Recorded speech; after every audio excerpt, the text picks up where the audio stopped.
Hi all, I'm Dan Smigrod, founder of the We Get Around Network Forum. Today is Thursday, June 6, 2024. You're watching WGAN-TV Live at 5, a podcast for digital twin creators shaping the future of real estate today. We have an awesome show for you. How to use Matterport Property Report and plugins, Compass, Minimap, Quick Link, and Business Card. Our subject matter expert is Tom Sparks, founder and CEO of Scan Your Space, a division of Sparks Media Group. Tom, thanks for being back on the show. Thanks for having me again. The check is in the mail.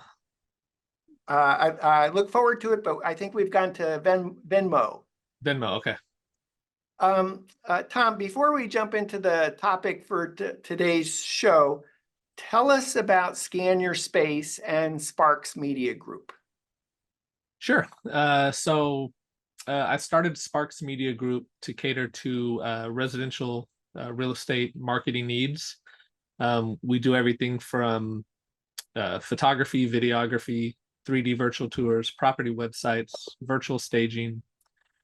And we cover a wide area, all of California, some of Nevada, some of Arizona, some of Texas. And I have a business model that allows me to expand into other areas quite quickly. So we do a lot of one-off shoots in other states, almost on demand.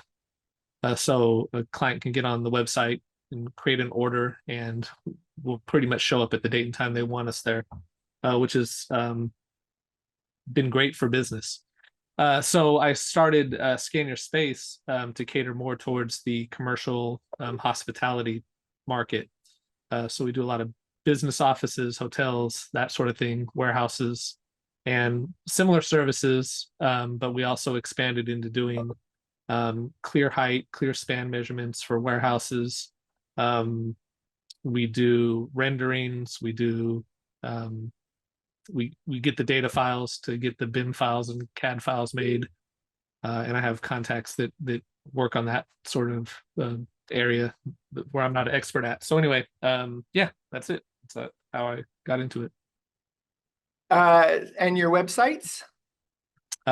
Residential is sparksmediagroup.com. Sparks like my last name, mediagroup.com. And the commercial, industrial, hospitality is scanyourspace.com. Tell us a little bit about the gear that you're using to do Matterport in particular. So we're pretty much using exclusively the Pro 3. I have several Pro 3s and I have a few Pro 2s left. And we use the Pro 2s, I don't know, not too much. It's starting to collect dust. And that's it for Matterport. Sorry, just the Pro 3s. We don't offer the Thetas or Insta 360s, any of those. Okay, great.